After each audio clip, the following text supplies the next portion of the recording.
এই চাঁপাইনবাবগঞ্জে বহু মানুষ কোরআনওয়ালা মানুষকে নিয়ে টিটকারি করে। কোরআনের অনুষ্ঠান হলে আমরা দেখেছি তারা ভিডিওর মাধ্যমে, সংবাদ সম্মেলনের মাধ্যমে উল্টা পাল্টা কথা তাদের নামে লাগিয়েছে। আমরা নাকি কোরআনের নামে চাঁদা তুলি। বাংলাদেশে প্রমাণ কেউ দিতে পারবেন যে কোরআনের নাম করে কেউ এই দেশে আমরা চাঁদা তুলেছি? না, মানুষ নিজে কোরআন প্রচার করতে পারলে সৌভাগ্যশালী মনে করে, এই কারণে আরো দেশে দিয়ে যায়। আজকে আজিজ সাহেব নাকি দায়িত্বে আছে, জিজ্ঞাসা করেন তো ও কোরআনের এই অনুষ্ঠানের জন্য কোন জায়গায় চাঁদাবাজি করেছে কিনা? অথচ যারা বড় বড় চাঁদাবাজের বাপ তারা এই ফতোয়া নিয়ে আসে। ডক্টর মিজানুর রহমান আজহারি হাফিজাহুল্লাহ এই জেলায় একবার এসেছিলেন না? তাকে নিয়ে আমি কয়েকজনের কথা শুনলাম, তারা একেবারে খেয়ে দিয়ে লেগেছে মাথায় কাপড় বেঁধে। মুফাসসিরে কোরআন দুইজনই এমন এমন ফতোয়াবাজি আরম্ভ করেছে দুইজন মিলে। এই মিজান আজহারি আসার কারণে এই চাঁপাইনবাবগঞ্জের নাকি প্রত্যেক বাড়ি থেকে চাউল ডাউল কালেকশন করা হয়েছে। এমন কোন বাড়ি ঘর নেই, দোকানপাট নেই যেখানে চাঁদাবাজি করা হয়নি। আরে ভাই, আপনার মতো চাঁদাবাজি করতেছে কি পাথর মেরে আমি মানুষ মেরে ফেলি?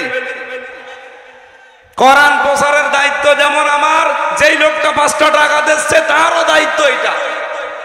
সে হয়তো সরাসরি ভাবে আসতে পারে না, টাকা দিয়ে সাহায্য করে, কথা বলেন না কেন? আর আপনি এইটাকে আপনার মতো চাঁদাবাজি হিসাবে চালিয়ে দিচ্ছেন। কোথায় চাঁদা কোরআনের জন্য দান করা আর কোথায় চাঁদাবাজি করা? আকাশ আর পাতালের চাইতেও বেশি ফারাক না? নিজেদের অপরাধগুলো ঢাকতে তারা এই উল্টা পাল্টা কথা সামনে নিয়ে আসে। মানুষ এখন আর পাগল নেই, কারণ এটা তো আর আগস্টের 5 তারিখের আগে না, এখন অক্টোবরের 9 তারিখ চলছে। হ্যাঁ, কথা বলেন। 54 বছরে বহু কিছু খাওয়িয়েছেন, এখন আর খাওয়াতে পারবেন না, কারণ এখন শুধু মানুষ না, এখন আমরা আল্লাহর খলিফা। এই খেলাফতের শর্ত কি, খলিফা হতে হলে কি কি করা লাগবে, ওই কথাগুলো আজকে শুনে যাবেন তো নাকি? কোরআন দিয়ে বলবো আমি ইনশাআল্লাহ। কিয়ামতের দিনে সাহেবে কোরআন যারা, নবীজি বলেন, আল্লাহ নিজে বলবেন ইকরা, পড়ো, ওয়ার তাকি, উপরে ওঠো, অরাত্তিল, কিভাবে পড়বা? তার তিলের সাথে পড়ো, কামা কুনতা তুরাত্তিলু ফিদ দুনিয়া, যেভাবে দুনিয়ায় পড়তে। ও চাঁপাইবাসী, এটা রেকর্ড হচ্ছে, সারা বাংলাদেশের মানুষকে আমি জানাতে চাই, কোরআনে কারীম যদি কিয়ামতের দিন পড়ে পড়ে উপরে উঠতে চান, তার মানে 6666টা আয়াত আমরা অনেকেই জানি, এটা প্রসিদ্ধ। 6236টা আয়াত, এটা বিশুদ্ধ। যেটাই ধরেন সেটাই ঠিক আছে। কিয়ামতের দিন যদি এততলা বিল্ডিং এর উপরে থাকতে চান, আপনি দুনিয়াতে কোরআন পড়বেন ওইভাবে। কিভাবে? আল্লাহর নবী দিয়েছেন রত্তিল পড়া। কোরআনে আপনি 3টা শব্দ পাবেন কোরআন পড়ার ব্যাপারে, করা, রাতালা আর তালাওয়া। 3টা শব্দের ব্যাখ্যা করতে গিয়ে আমি পেয়েছি 4টা অর্থ। কোন মানুষ যদি কোরআন পড়তে চায়, সে যেন শুদ্ধ করে পড়ে তার তিলের সাথে। ওয়ারাত্তিলিল কোরআন তারতিলা। আমি আশা করবো আজকে থেকে সিদ্ধান্ত নিয়ে যাবেন, এই রমজান আসার আগে আপনি তার তিলের সাথে শুদ্ধ করে কোরআন পড়া শিখবেন। এই দাবি আমি করতে পারি কিনা বলেন তো? যারা যারা পারেন না তারা হাত তোলেন। লিল্লাহে তাকবীর। ও, বাকি তো সবাই পারে, আলহামদুলিল্লাহ। চাঁপাইনবাবগঞ্জ এটা মুসলমানদের, আমার মনে হয় এটা আতুর ঘর। বাংলাদেশে আমরা যে সমস্ত জেলাকে মুসলমানদের ঘর বাড়ি বলে মনে করি, তার ভেতরে সাতক্ষীরা, চাঁপাইনবাবগঞ্জ, চট্টগ্রাম। চাঁপাইনবাবগঞ্জ 2 নম্বরে আছেন আপনারা। অত্যাচার, জুলুম, নির্যাতন সহ্য করেছেন সাতক্ষীরার পরে আপনারা। ইতিহাস হয়ে থাকবে ইনশাআল্লাহ। তাহলে এই দাবি আপনারা আশা করছি রমজান আসার আগে পূরণ করবেন। 2 নম্বরে, কোরআনে কারীম শুধু পড়লে হবে না, তার তিলের সাথে পড়ার 4টা যে শর্ত বলছে, এটা আমি বানিয়ে বলছি না, ইবনে মাসউদ থেকে বর্ণিত। নবীজি জানিয়েছেন, কোরআনে কারীমকে কেউ যদি হক আদায় করে পড়তে চায়, আল্লাযীনা আতাইনাহুমুল কিতাবা ইয়াতলুনাহু হাক্কা তিলাওয়াতি।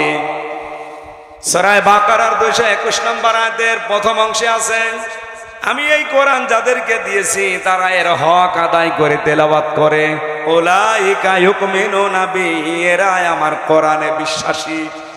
ওয়া ইয়াকফুর বিহি ফাউলাইকা হুমুল খাসিরুন। এখানে হক আদায় করে যদি কেউ না পড়ে কোরআন, আল্লাহ বলেন তারা কোরআন বিশ্বাস করে না, এই মানুষগুলো ক্ষতিগ্রস্ত। বলেন নাউজুবিল্লাহ। এ পর্যন্ত আমার মনে হয় আপনি আয়াত শোনার পরে কিছু বোঝেননি, এবার বুঝবেন। এদিকে তাকান। আল্লাহ যে হাক্কা তিলাওয়াতি দিয়েছেন, হক আদায় করে তেলাওয়াত। আমি হক আদায় করে তেলাওয়াতের ব্যাখ্যা যতগুলো তাফসীর মিলিয়েছি, ফি জিলালিল কোরআনে আমার কাছে সবচাইতে বেশি পারফেক্ট মনে হয়েছে। সাইয়্যিদ কুতুব রহমাতুল্লাহ আলাইহি তিনি বলেন, কেউ যদি কোরআন হক আদায় করে পড়তে চায়, সে যেন তেলাওয়াত করে থেমে থেমে শুদ্ধ করে স্পষ্টভাবে, যেটা আমি আপনাদের আহ্বান জানালাম। 2 নম্বরে শুধু পড়লে হবে না, এটাকে আপনাকে বোঝার চেষ্টা করা লাগবে। কি কথা বুঝতেছেন?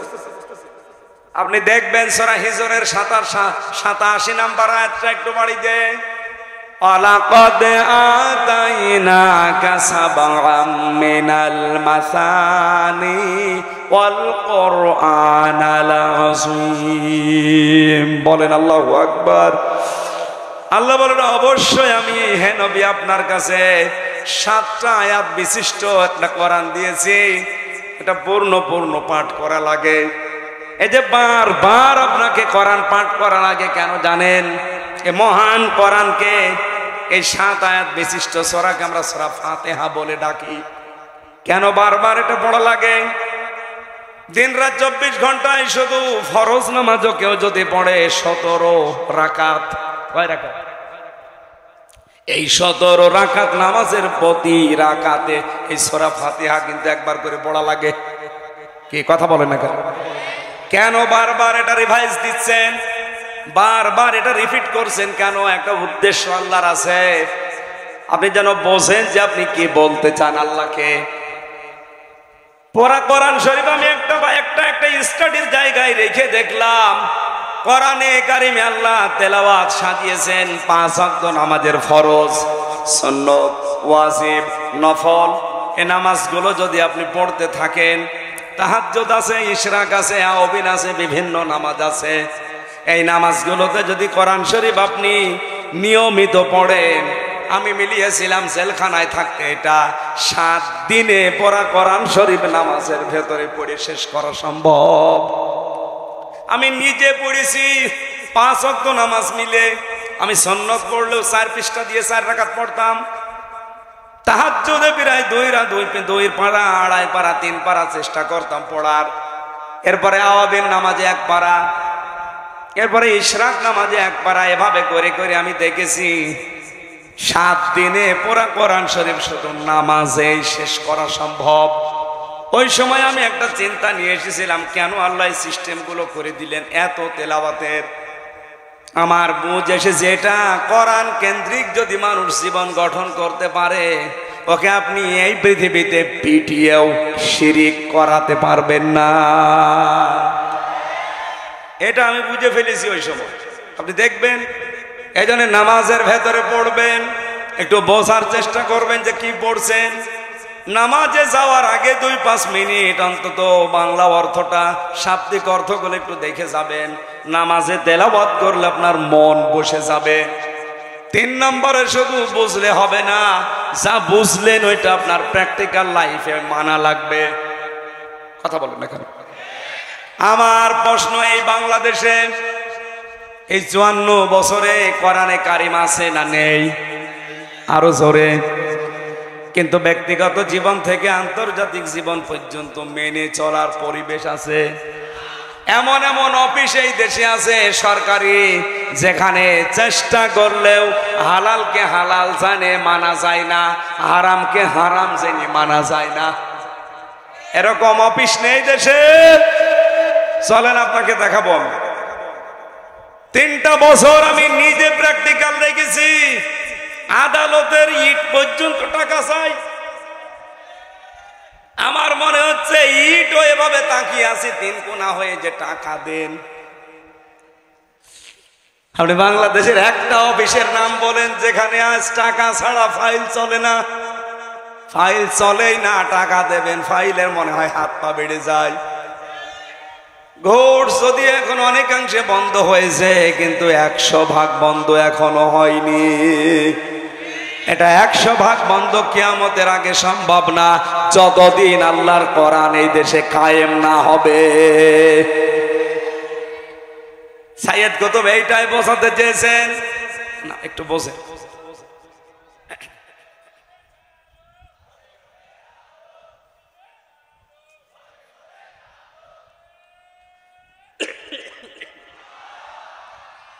তাকবীরই যদি দেবেন, আপনার মতো মরা মানুষ তাকবীর দেওয়ার দরকার আছে?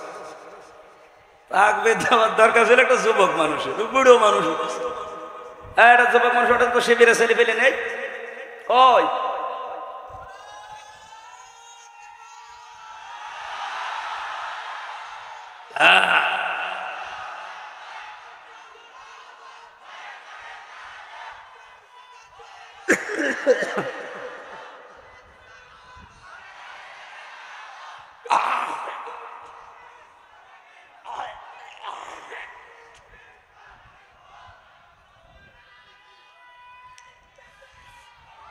ঠিক আছে, ঠিক আছে, যুবক মানুষের জেলায় আজ থাক। তাহলে 3 নম্বর শর্ত বলছিলাম আপনাকে, এটা মানতে হবে। আর মানার জন্য আমরা এবার চেষ্টা চালাচ্ছি পরিবেশ তৈরি করার। কথা বলছেন না কেন?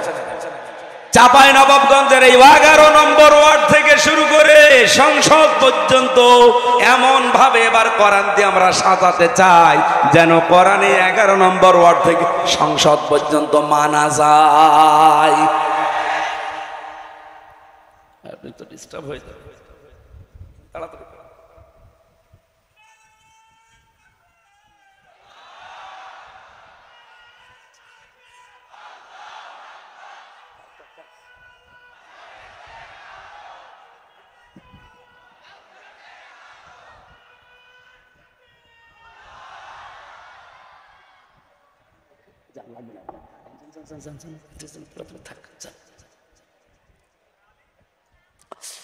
চাঁপাইবাসে 4 নাম্বারটা বলছিলাম, এই পৃথিবীর ময়দানে কোরআন যেন মানুষ মানতে পারে সেই ব্যবস্থা করে দিতে হবে। এই 4টা বিষয় যারা মেনে চলে তারা কোরআন হক আদায় করে পড়ে। আল্লাহর ভাষায় এরাই মাত্র কোরআনে বিশ্বাসী। এবার আপনি নিজের সাথে আয়াতটা মিলান, বাংলাদেশে কোরআনে বিশ্বাসী মানুষ কেমন পাবেন? আজ কত মানুষ কোরআনের রেফারেন্স দেয় সংসদে দাঁড়িয়ে, অথচ 4টার একটাও মানে না। আমি নিজে তাকে প্রমাণ করব। আসেন, আপনি যদি আমার সামনে শুদ্ধ করে কোরআনে কারিমের একটা সূরা পড়তে পারেন, আপনাকে আমি মিষ্টি খাওয়াবো। অথচ রেফারেন্স দিচ্ছে কোরআনের, মনে হচ্ছে আল্লামা হয়ে গেছে। স্বামী আর স্ত্রী বানিয়েছে কোন মিস্ত্রি? 1 নাম্বার তো পেলাম না। 2 নম্বরে কোরআনে কারীম বুঝবে, শুধু আয়াত পড়ে লাকুম দীনুকুম ওয়ালিয়া দিন, লা ইকরাহা ফিদ্দিন, অথচ আয়াতের বাংলা অর্থও যদি সঠিকভাবে বলতে পারে আমি মিষ্টি খাওয়াবো, বাংলাটাও পারে না। একটা আয়াতের কমপক্ষে আমি 33টা করে অর্থ পেয়েছি, আমার এই মোবাইলে আছে। কয়টা বলতে পারবেন আপনি? লা ইকরাহা ফিদ্দিন, দিনের ব্যাপারে বাড়াবাড়ি নেই। লাকুম দীনুকুম ওয়ালিয়া দিন, তোমার ধর্ম তোমার, আমার ধর্ম আমার। এটা কি বুঝেছেন আপনি? 33টা অর্থ করা লাগবে এক একটা আয়াতের। আপনি আন্দাজে একটা আয়াত পড়ে বাংলা অর্থ জানা নেই, আগা নেই, মাথা নেই বলে দিলেন। কোন আয়াত থেকে রেফারেন্স দিতে হলে কমপক্ষে উসুলে তাফসিরের মূল নীতি হচ্ছে তার আগের আয়াত পরের আয়াতের সাথে সম্পর্ক আগে বলা লাগে। যারা আলেম আছে জিজ্ঞাসা করেন তো, উসুলে তাফসিরের মূল নীতি 15টা, এর 9 নাম্বার নীতি হচ্ছে আগের আয়াত পরের আয়াতের সাথে রিলেটেড কি আছে এটা আপনাকে আগে জানা লাগবে। আপনি কোন কারণে লাকুম দীনুকুম ওয়ালিয়া দিন ফতোয়া দিতে যান? এদেশে বহু মানুষ এই ফতোয়া দিতে গিয়ে ধরা খেয়েছে। হাসিনা একবার বলেছিল লাকুম দীনুকুম ওয়ালিয়া দিন, রাহুল বুখারী। এটা বলে না? আয়াত পড়ছে কোরআনের, দলিল দিচ্ছে বুখারীর। 3 নাম্বারটাও নেই, আপনি মেনেও চলেন না। আপনার 3.5 হাত বডির ভেতরে ইসলাম নেই। কথা বলেন না কেন? আপনি তাকান, তার 3.5 হাত বডির ভেতরে ইসলাম আছে, তার পরিবারে ইসলাম আছে, তার স্ত্রী দেখলে শয়তান পর্যন্ত লজ্জা পায়। একটা বউ হইল, বউ দেশে মানুষের নেই। চাঁপাইনবাবগঞ্জের জন্য বদনাম একটা, কি বউ গো, আমি নিচে নামলাম না। আবার তারা ভুল ধরে জামাত ইসলামী বাংলাদেশের আদর্শ নিয়ে। আপনার তো আদর্শই নেই। জামাত ইসলামী বাংলাদেশের যে আদর্শ আছে, এই জন্যই তারা টিকে আছে। আপনার তো আদর্শই নেই। আপনি কি নিয়ে মানে যে তর্ক বিতর্ক করেন, কি নিয়ে করেন? আপনার আদর্শ আছে বলেন তো, আপনি কি আদর্শের উপরে আছে? আপনার আদর্শ চাঁদাবাজি করা, একটা আদর্শ হইল। আপনার আদর্শ পাথর দিয়ে মানুষ হত্যা করা, একটা আদর্শ হইল। যারা এইভাবে চাপাবাজি করে গলাবাজি করে চালিয়ে চলে যাচ্ছেন, আমি বাংলায় বলছি, আপনার কাছে কোনো আদর্শ নেই। কারণ আপনি যার আদর্শ মানেন সেই লোকটাও সঠিক না। এই পৃথিবীতে আমরা যার আদর্শ মানি তিনি সঠিক। মুহাম্মাদুর রাসূলুল্লাহ, তিনি সঠিক ছিলেন, তাকে আল্লাহ নিজে পরিচালিত করত। তাছাড়া বাংলাদেশে আর যাদের আদর্শ আপনারা কেউ মেনে চলে, আবার বুক ফুলিয়ে বলেন আমি অমকের সৈনিক, আপনারও নেতাই তো ঠিক নেই। তার যে 70 বছরের জীবন, এই গ্যারান্টি কেউ দিতে পারবে যে জীবনে কোনোদিন জেনা করিনি, কোনোদিন জীবনে একটা মিথ্যা কথা বলিনি? কথা বলেন না কেন? আমরা যারা আদর্শ প্রচার করি, কায়েম করতে চাই, গ্যারান্টি আমরা দিতে পারি। ওয়া ইন্নাকা লাআলা খুলুকিন আযীম, এমন মহান চরিত্র আল্লাহ তাকে দিয়েছে, কিয়ামত পর্যন্ত কুল কিনারা করে পাবেন না যে কি আদর্শ তার ভেতরে আল্লাহ দিয়েছে। আযীম শব্দ আল্লাহ কাউকে দেয়নি, মুহাম্মদ রাসূলুল্লাহকে দিয়েছে। আর এক জায়গায় দিয়েছেন আল কোরআন আল আযীম। ওই যে কিছুক্ষণ আগে সূরা হিজরের 87 নম্বর আয়াত পড়লাম। কোরআনকে আল্লাহ আযীম বলেছেন, আর মুহাম্মদ রাসূলুল্লাহর আদর্শকে আল্লাহ আযীম বলেছেন। সুবহানাল্লাহ বলতে পারেন নাই? এজন্য চাপাবাজি গলাবাজি বাদ দেন। আমরা চাপাবাজি করছি, গলাবাজি করছি, আমাদের একটা আদর্শ আছে। আর আপনারা যারা এগুলো করেন, একটারও কোনো আদর্শ নেই। আপনার যা ভালো লাগে করতে পারেন। আপনার রাগ হবে আমি জানি, আপনার রাগ দেখার জন্য আমি আসি না, আমি সঠিকটা তুলে ধরলাম। যারা এই কথাগুলো আমাদের উপরে দোষ চাপিয়ে দিতে চান, উল্টা পাল্টা, পেছনের দিকে আর যেতে চাই না। এখন আমরা এই দেশকে সামনের দিকে নিয়ে যেতে চাই। 4 নাম্বারটাও আপনারা চেষ্টা করেন না, কিন্তু আমরা চেষ্টা করছি।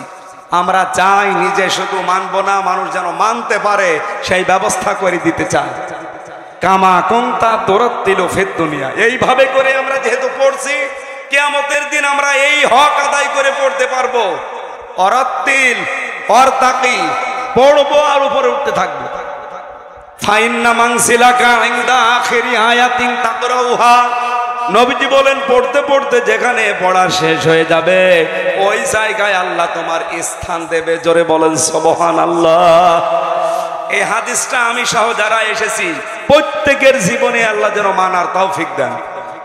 সূরা নূর 55 নম্বর আয়াত। এখানে 64টা আয়াত আছে, মাত্র একটা আয়াত পড়েছি। আমার আলোচনার বিষয়, আমরা যে আল্লাহর খলিফা, এই খেলাফতের দায়িত্ব পালন করতে হলে কি কি শর্ত মানা লাগবে সেইগুলো আল্লাহ রাব্বুল আলামিন বলেন। এদিকে তাকান ভাই, না হচ্ছে না, ক্লাস এভাবে হবে না। আপনি এখানে আসলেন কেন? হ্যাঁ, যান যান, চলে যান। এই তাড়াতাড়ি যান, তাড়াতাড়ি যান। আপনার যে শরীর, ওরে বাবা, এ তো মনে হচ্ছে জবাই করলে 2 গ্রাম খানা হয়ে যাবে। না, ওইরকম স্বাস্থ্য দরকার। আমার তো শেষ করে দিয়েছে। হাসিনার উপরে এমনি রাগ হয় আমার, এই কারণে আমার কণ্ঠও শেষ করে দিয়েছে। তেঁতুল খাবিয়ে খাবিয়ে, যৌবন তেঁতুল খাবিয়ে শেষ করে দিয়েছে। এমনকি আমার কণ্ঠটাও নষ্ট করে দিয়েছে তেঁতুল খাবিয়ে। প্রত্যেক খাবারে খালি আমার তেঁতুল দিত। খেলে খান, না খেলে না খেয়ে মরেছে। কারণ ওই ফাঁসির কন্ডেম ছেলে কেউ দেখারও কেউ নেই, বলারও কেউ। ওই শয়তানদের যা বলতো ওরা তাই করত। আর কপালটাও আমার খারাপ, কারারক্ষের দায়িত্বে যেই কয়টা পেয়েছিলাম 100টার ভেতরে আমার মনে হয় 90টাই মালায়ন। মালায়ন তো বলা ঠিক না, হিন্দু। দেবদুলা, সুব্রত বালা, আশিক কুমার, চয়ন ঘোষ, নাম মুখস্থ করে ফেলেছি। বলেন তো যাদের নাম বলছে সব তো আল্লাহর ওলি নাকি? মাইকে জ্বর বাড়িয়ে দিন, গলা ভেঙে যাচ্ছে, রিভাব দিয়ে দিন।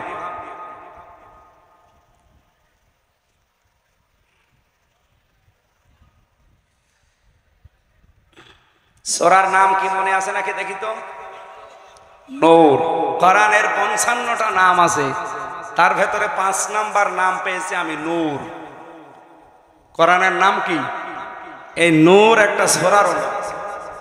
আল্লাহ রাব্বুল আলামিন ইরশাদ করেছেন, ওয়া'আদাল্লাহুল্লাযীনা আমানু মিনকুম ওয়া আমিলুস সলিহাত। তোমাদের ভেতরে যারা ঈমান আনে এবং আমলে সালেহ করে, এই দুইটা কন্ডিশন যারা মেনে চলতে পারে, আল্লাহ তাদের সাথে ওয়াদা করছেন। আমার প্রশ্ন হচ্ছে, আল্লাহ পাক এখানে ওয়াদা দিয়েছেন, ওয়াদা করছে না করেছে? এটা মাঝি, অতীতের শব্দ। আল্লাহ ওয়াদা করে ফেলেছেন। আমার প্রশ্ন, বলেন তো, আল্লাহর ওয়াদা যখন থেকে তিনি করলেন ওই দিন থেকে আজকের দিন পর্যন্ত মিথ্যা হয়েছে? আরো জোরে বলেন। মিথ্যা হয়নি, তার প্রমাণ কি? আল্লাহ পাক বলেন, কামাস্তাখলাফাল্লাযীনা মিন ক্বাবলিহিম লা ইস্তাখলিফান্নাহুম ফিল আরদ। লামে তাকিদ নুনে সাকিলা, অবশ্যই আমি আল্লাহ তাদেরকে জমিনের খেলাফতি, শাসন ক্ষমতা, জমিনের কর্তৃত্ব, নেতৃত্ব দান করব, যেমন তাদের পূর্বপুরুষদেরকে আমি আল্লাহ দিয়েছিলাম। আল্লাহর ওয়াদা যে সত্য, এর প্রমাণ এইটাই। এর আগে যারাই দুনিয়া থেকে ঈমান আর আমলের পরীক্ষায় উত্তীর্ণ হতে পেরেছে, একটা মানুষকে আমার আল্লাহ তার এই ওয়াদা থেকে বঞ্চিত করেন নাই। প্রতিটি মানুষদেরকে আমার আল্লাহ ওয়াদা দেখিয়েছেন। যারা ঈমানের উপরে টিকেছিল, ঈমান আনলেই শুধু হয় না, ঈমান টিকিয়ে রাখতে হয়।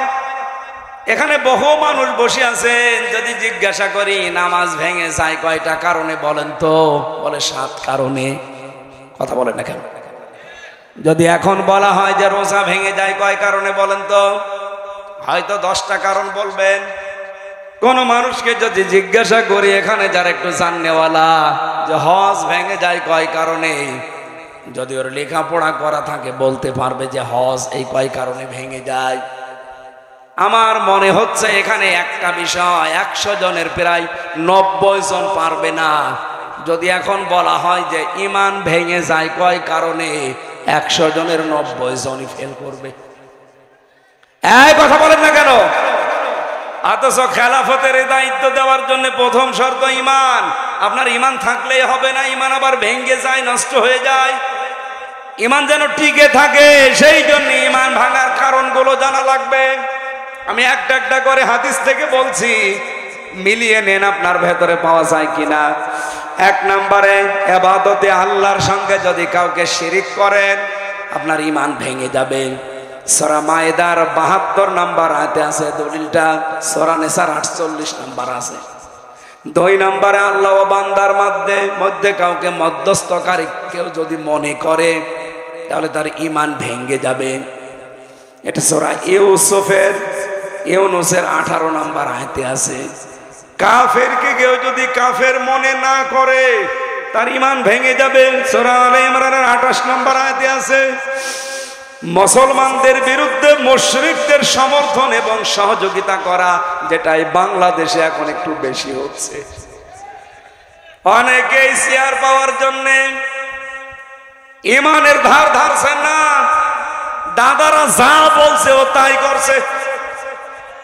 আমি নাম না নিয়ে বললাম, আপনি দেখেন, এটার সহযোগিতা করলে আপনার ঈমান ভেঙে যাবে। সূরা মায়েদার 51 নম্বর আয়াতে আছে, সূরা তাওবার 23 নম্বর আয়াতে আছে।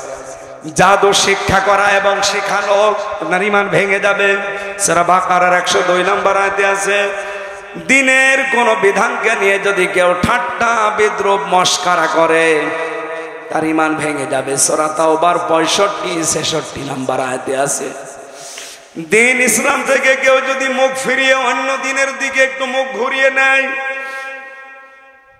এটা সূরা সাজদার 22 নম্বর আয়াতে আছে। কাউকে দিন শরীয়তের ঊর্ধ্বে যদি কেউ মনে করে তার ঈমান ভেঙে যায়। সূরা মায়েদার 3 নম্বর আয়াতে আছে। রাসূলুল্লাহর ফয়সালার তুলনায় অন্য কারো ফয়সালাকে কেউ যদি উত্তম মনে করে, এটা সূরা নিসার 65 নম্বর আয়াতে আছে। মুহাম্মদুর রাসূলুল্লাহর আনিত বিধানকে কেউ যদি অপছন্দ করে, এটা আছে সূরা মুহাম্মদের 9 নম্বর আয়াতে এবং সূরা নিসার 65 নম্বর আয়াতে। এই দলিলগুলো আমি যা বললাম বাড়ি যে রেকর্ড করে ফেলেছে, একটু মিলিয়ে দেখবেন আপনার ঈমান আছে না গেছে। কোরআনে কারীম জানাচ্ছে, ওয়া মিনান নাসি মান ইয়াকুলু আমান্না বিল্লাহি ওয়া বিল ইয়াউমিল আখিরি ওয়া মা হুম বিমুমিনিন। মানুষের ভেতরে অনেক মানুষ এমন আছে বলে আল্লাহ তোমাকে বিশ্বাস করি, কিয়ামত হবে তাও বিশ্বাস করি। আল্লাহ বলেন ওয়া মা হুম বিমুমিনিন, এরা কিন্তু মুমিন না। তাহলে কথাটা কি? কথা হচ্ছে এই কথা যা বললো এটা তার মুখের কথা, এটা তার মনের কথা না। এরকম পাবলিক দেশে নেই। বলেন বলেন। সুতরাং আমাদের ঈমানের উপরে টিকে থাকতে হলে ঈমান ভাঙার কারণগুলো জানার দরকার। আশা করছে 10টা আপনি মুখস্থ করে নেবেন বাড়িতে। আমি আয়াত নাম্বারগুলো বলে দিয়েছি, কারণও 10টা বলেছি। রেকর্ড যদি করে থাকেন মিলিয়ে মিলিয়ে দেখবেন আপনার ঈমান আছে। চলে গেছে। একটা বই লিখেছিলাম এই বিষয় নিয়ে, ঈমান আনার পদ্ধতি, মুসলমান কখন কাফের হয়ে যায়। 120 পৃষ্ঠা লিখেছিলাম। এটা মনে হয় গাড়িতে এখন আর নেই। আসলাম রাসূলুল্লাহর চরিত্র দিয়ে। এই জন্য আমার কথা হচ্ছে কোরআনে কারীম যে পরিবেশে মানা যায় ওই পরিবেশ আমরা এখনো কায়েম করতে পারিনি। এই জন্য আমরা রত্তিলিল কোরআন তার তিলায়ের হক আদায় এখন আমাদের হয়নি। 4 নম্বরে শুধু নিজে মানলেই হবে না, এটা যেন মানুষ মানতে পারে সেই পরিবেশ তৈরি করে যারা দিতে চেষ্টা করে।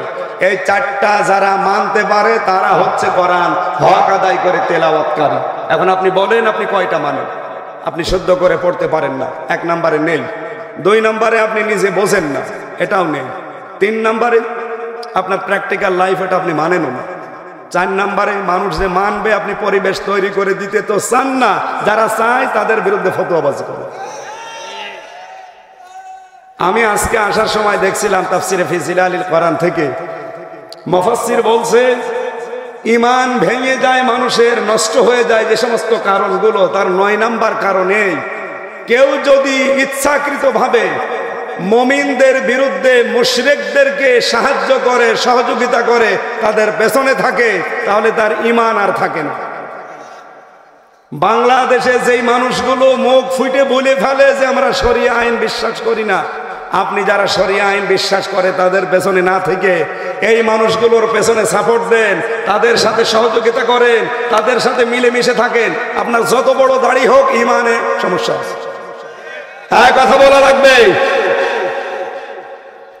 হয় আপনার ঈমানে সমস্যা থাকবে না এই আয়াতে সমস্যা থাকবে। আল্লাহর আয়াতে কি সমস্যা থাকার কথা? বলেন বলেন বলেন। ওটা পাবেন সূরা আলে ইমরানের 28 নম্বর আয়াতে। বাড়ি যেয়ে তাফসিরে মিলিয়ে, যারা মুমিন বাদ দিয়ে মুশরিকদেরকে সাপোর্ট করে, সহযোগিতা করে, তাদের পেছনে থাকে, তাদের ঈমান আর থাকে না, নষ্ট হয়ে যায়। ওযু করলেই কি ওযু থাকে না নষ্ট হয়? বলেন বলেন। কয় কারণে? 7 কারণে। নামাজ পড়লেই নামাজ হয় না, নামাজ নষ্ট হয়। কয় কারণে? হ্যাঁ, 19। এরকম প্রতিটি ইবাদত করলেই হয় না, ওটা আবার নষ্ট হয়ে যায়। ওই নষ্ট হওয়ার জায়গায় আপনি যদি বান্দাল দিতে পারেন, বন্ধ করতে পারেন, প্রতিবন্ধকতা সৃষ্টি করতে পারেন, আপনার ইবাদত পারফেক্ট। তো ঈমান আপনার আছে না গেছে এটা দেখবেন না। 10টা কারণে ঈমান ভেঙে যায়, তার ভেতরে 9 নম্বর কারণ এইটা। আর বাংলাদেশে এই কারণটা আমি মিলিয়ে দেখেছি, বহু ঈমানদারের ঈমান অলরেডি নষ্ট হয়ে গেছে, চলে গেছে, ও জানেই না। আমি কি নাম ধরা লাগবে ভাই? আপনারা টের পেয়েছেন। যারা মুশরিকদের সাহায্য করে, সহযোগিতা করে, পেছনে থাকে, ওদের আর ঈমান থাকে না, ওদের ঈমান নষ্ট হয়ে যায়। আর আপনি নিজেই জানছেন যে মুশরিক কারা। মুশরিক কারা এটা আল্লাহ জবাব দিয়েছেন, কাবুরা আলাল মুশরিকিনা মা তাদউহুম ইলাইহি। হে নবী, আপনি যেই দিকে মানুষকে ডাকেন আসো দিন কায়েম করি, এই কথা বললে সবচাইতে বেশি রাগ হয়, মন খারাপ হয়, কষ্ট লাগে মুশরিকদের। আমি তো দিন কায়েমের কথা বলি, আপনার রাগ হয় কোন কারণে? আপনি রাজনীতি মনে করেন, আপনি ধান্দাবাজি মনে করেন, আপনি কি মুশরিক?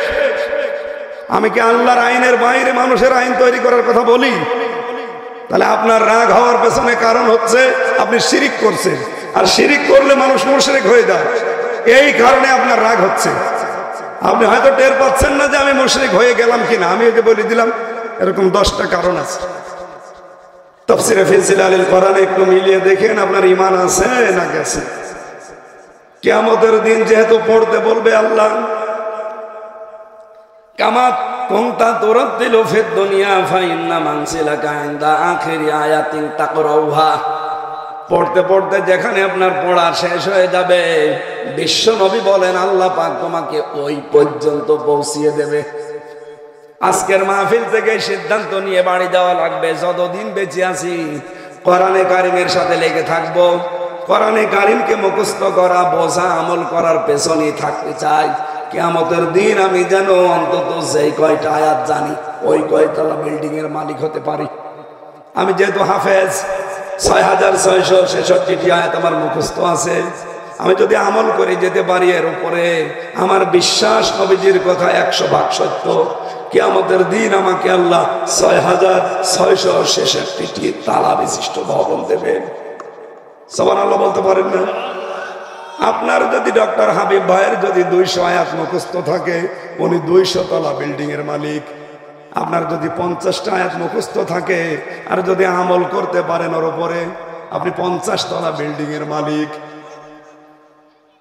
50 তলা বিল্ডিং শুধু নবীজি বলেন নাই, ওরা জান্নাতের ভেতরে যে বিল্ডিং তৈরি হবে 3000, 4000, 5000 স্কয়ার ফিটের বিল্ডিং না, আপনার এক একটা বিল্ডিং এর তালা যে ফ্লোর হবে এই দুনিয়ার মতো 3 দুনিয়ার সমান। কয় দুনিয়া? এটা কি আজকে শুনলেন না কোনোদিন শুনেছেন? শোনেন। কেন শোনেননি এবার আমি ব্যাখ্যা করছি, শোনেন।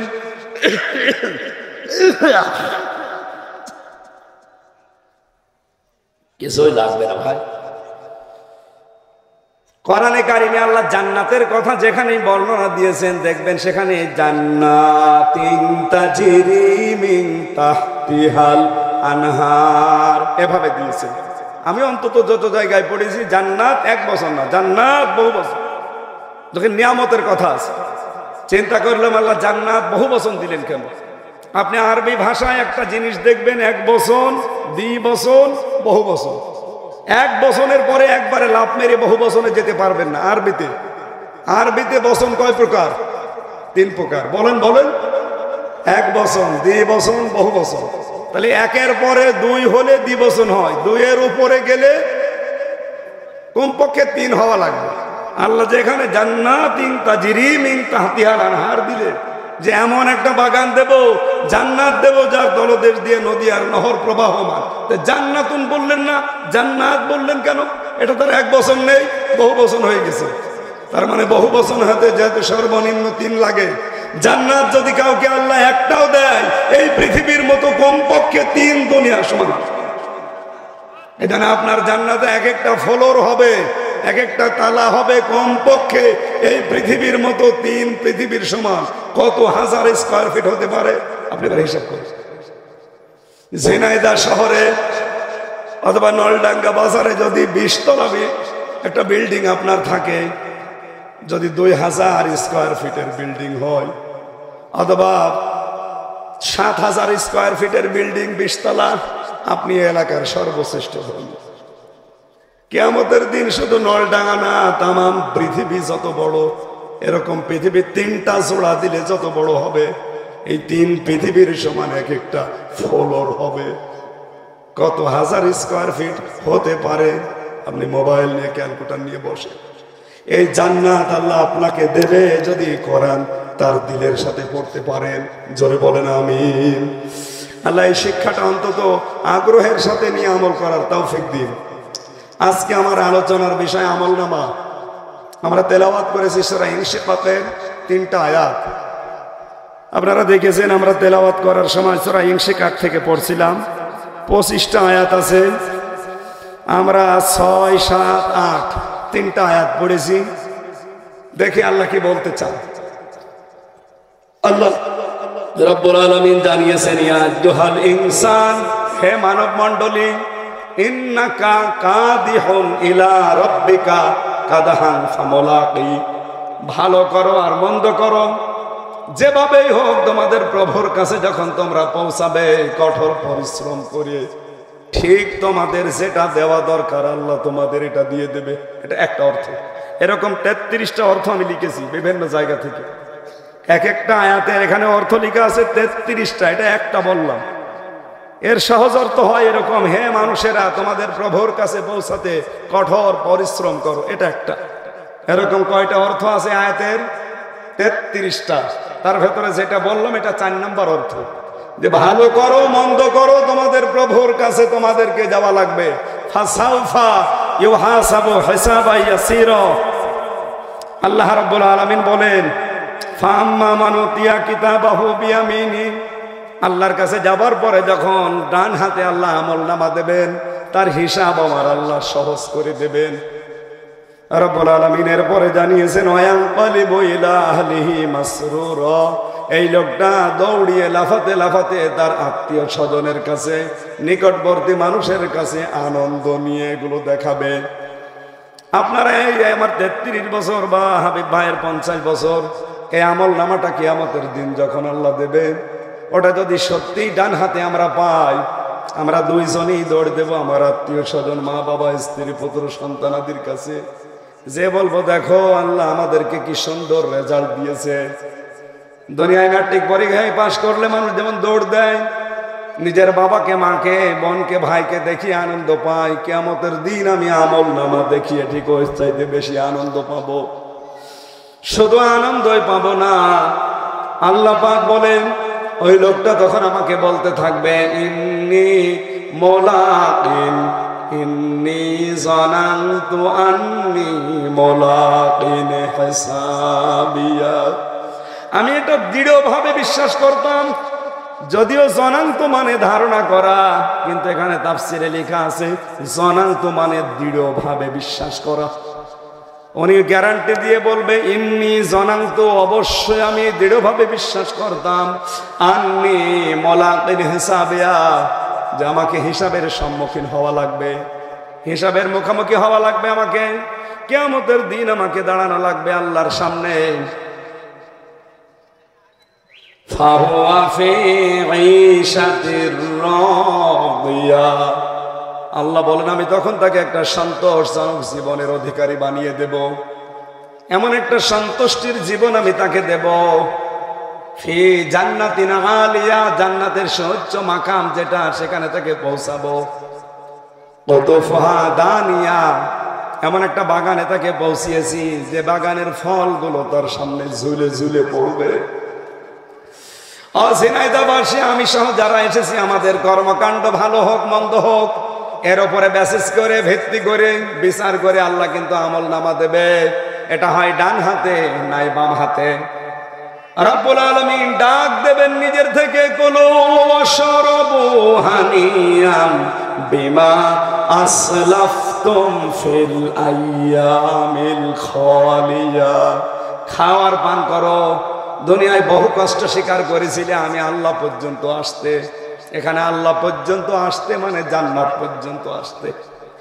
বহু কষ্ট স্বীকার করেছিলে দুনিয়ায়, বহু টাটকা সুখগুলো ছেড়ে দিয়েছিলে।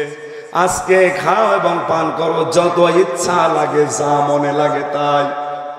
এমনকি কুতুফুহা দানিয়ার ব্যাখ্যায় আমি পড়লাম, এটা পৃথিবীর সাথে মিলবে না। দুনিয়ায় যত সুন্দর বাগান হোক, আপনি বাগানে গিয়ে যদি বলেন বাগানের ফল আমি এখনই খেতে চাই, আমার মুখের ভেতরে চলে আসবে? আসবে না। আল্লাহ বলেন জান্নাত আমি এইভাবে বানিয়েছি, ওয়ালাকুম ফিহা মা তাশতাহি আনফুসুকুম ওয়ালাকুম ফিহা মা তাদউন নুজুলাম মিন গফুরির রহিম।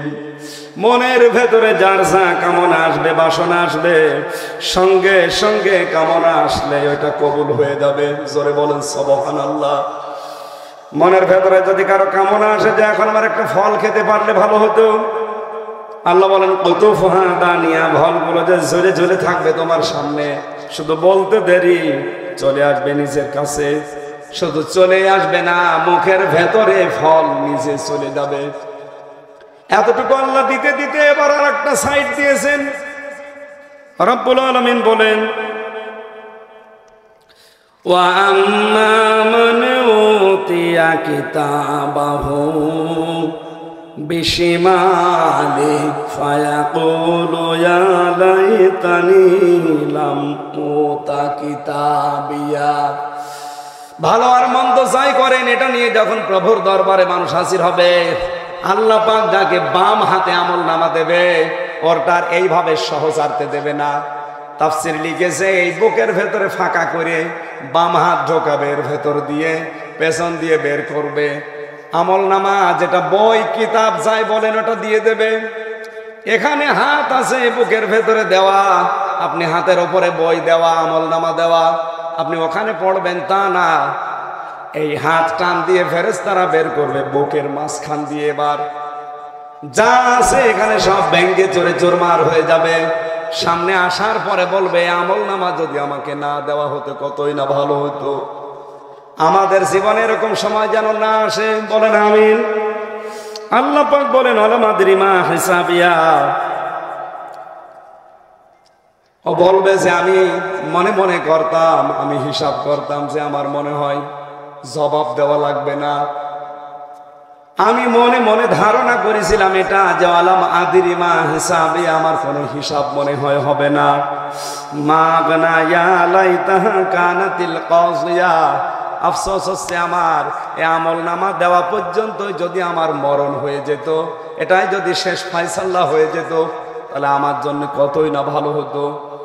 ও পেছনের দিকে তাকাবে আর ভাববে কই আমার সেই সালতানিয়াত কই, মা আগানা আন্নি মালিয়া, আমার সে মাল কই, সম্পদ কই, যেগুলো আমি দুনিয়ার দিকে তাকিয়ে বহু বহু কিছুর মালিক হয়েছিলাম। হালাকা আন্নি সুলতানিয়া, আমার কিচ্ছু কাজে আসে নাই, সব ধ্বংস হয়ে গেছে। আমার যে ক্ষমতা ছিল, সালতানিয়াত ছিল, আমার যে পাওয়ার ছিল, প্রভাব প্রতিপত্তি ছিল, সব কিছু আজ আমার থেকে দূর হয়ে গেল, একটাও আমার কাজে আসলো না। আল্লাহ তখন এত রেগে যাবেন লোকটার প্রতি, ফেরেশতাদেরকে বললেন খুযুহু ফাগুল্লু সুম্মাল জাহিমা সাল্লু। একে ধরো, উব্দ করে জাহান্নামে নিয়ে যাও। এতটুকু আল্লাহ শেষ করেননি। সুম্মা ফি সিলসিলাতিন যারউহা সাবউনা যিরাআন ফাসলুকু। আল্লাহ পাক বলবেন একে ৭০ গজ শিকল দিয়ে বেঁধে ফেলো। ঝিনাইদহবাসী একটা মানুষকে বাঁধতে কি ৭০ গজ শিকল লাগে? ১-১.৫ হাত ২ হাত হলেই তো বেঁধে ফেলা যায়। এত বড় বিশাল শিকলের কথা কেন বললেন? এত বড় বিশাল শিকলের কথা এজন্য বলেছেন কারণ এই লোকটাকে বড় শিকল দিয়ে বেঁধে টানতে টানতে নিয়ে যাবে ময়দানে মাহশারে। লক্ষ লক্ষ মানুষ দেখে ওর দিকে থুতু নিক্ষেপ করবে। বলেন নাউজুবিল্লাহ। এটা যেহেতু বিভিন্ন জায়গায় পৌঁছাচ্ছে, আজ যারা মালের পেছনে, সম্পদের পেছনে, টাকার পেছনে, অর্থের পেছনে, ক্ষমতার পেছনে পড়ে আমল নামার দিকে খেয়াল নেই কি বানিয়েছেন। এই আমল নামা যখন বাম হাতে আল্লাহ পেছন দিকে ঘুরিয়ে দেবে, কি হবে আপনি টের পাচ্ছেন। এত বড় বিশাল শিকল দিয়ে বেঁধে মনে করেন এই নলডাঙ্গা থেকে ঝিনাইদহ পর্যন্ত নিয়ে যাবে আপনাকে, হাসরের ময়দানে টানবে। আর লক্ষ লক্ষ এই হাসরবাসী আপনাকে দেখে বলবে ছি থু। কি মনে হবে নিজেকে দাঁড় করান তো ওই জায়গায়। আজ আমি ঝিনাইদহ আসলে আমার জন্য 10টা গেট তৈরি হয়ে যায়। কত মানুষ আমার দিকে মুসাফা করার জন্য লাইন দিয়ে থাকে। অথচ আমি যে আমল নামা বানিয়েছি কিয়ামতের দিন কিন্তু আমার শিকল দিয়ে বেঁধে এভাবে নিয়ে যাবে, মানুষেরা দেখে বলবে কত নিকৃষ্ট বোঝা, আলা সাআমা ইয়াসিরুন, কত নিকৃষ্ট বোঝা এ হামজা বহন করে নিয়ে যাচ্ছে। বলেন নাউজুবিল্লাহ। আল্লাহ বলেন এই শাস্তিগুলো আমি এদের সামনে কেন নিয়ে আসবো জানো? কিয়ামতে বাম হাতে আমল নামা দেওয়া, এত বড় শিকল দিয়ে বাঁধা, ধাক্কা দিয়ে দিতে জাহান্নামে নিয়ে যাওয়া। দুইটা প্রথমত কারণ হচ্ছে ইন্নাহু কানা লা ইউমিনু বিল্লাহিল আযীম, ওরা মহান আল্লাহতে বিশ্বাসী ছিল না। প্রশ্ন আসতে পারে এটা আমাদের জন্য না, কারণ আমরা আল্লাহকে বিশ্বাস করি। আরে ভাই এরকম বিশ্বাস তো আবু জেহেলও করতো। আবু জেহেলকে যদি জিজ্ঞাসা করা হতো যে ওয়ালা ইনসান তাহুম্মান খালাকাস সামাওয়াতি ওয়াল আরদা, এই আসমান আর জমিন কে বানিয়েছে? আবু জেহেল বলতো লা ইয়াকুলুন্না আল্লাহ, আল্লাহ বানিয়েছে। এটা তো আমরাও বলি। ঝামেলা কোন জায়গায় হয়েছে আবু জেহেলের সাথে, ওই জায়গাটাই আমাদের হচ্ছে। এই কথা বলেন না কেন? আসমান জমিন কে বানিয়েছে? ডক্টর হাবিব একবারে বলবে আল্লাহ বানিয়েছে। ঝামেলা কোন জায়গায় ওনার সাথে আমার?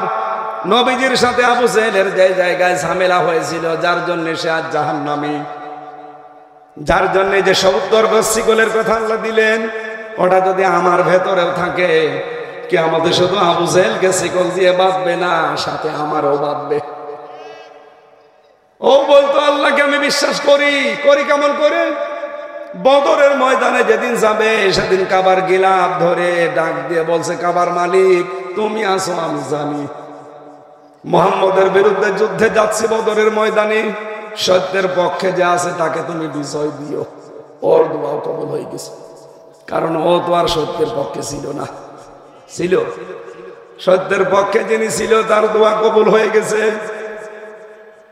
তো আল্লাহ আসমান জমিন বানিয়েছে, কাবা শরীফ আল্লাহর ঘর। ও যদি এতগুলো কাজ করার পরে শুধুমাত্র আল্লাহর আইনের সাথে শিরিক করে আল্লাহর আইন না মেনে নতুন আইন বানিয়ে বানিয়ে নিজে মানতো আর মানুষকে মানাতো, এই কারণে যদি জাহান্নামে যায়।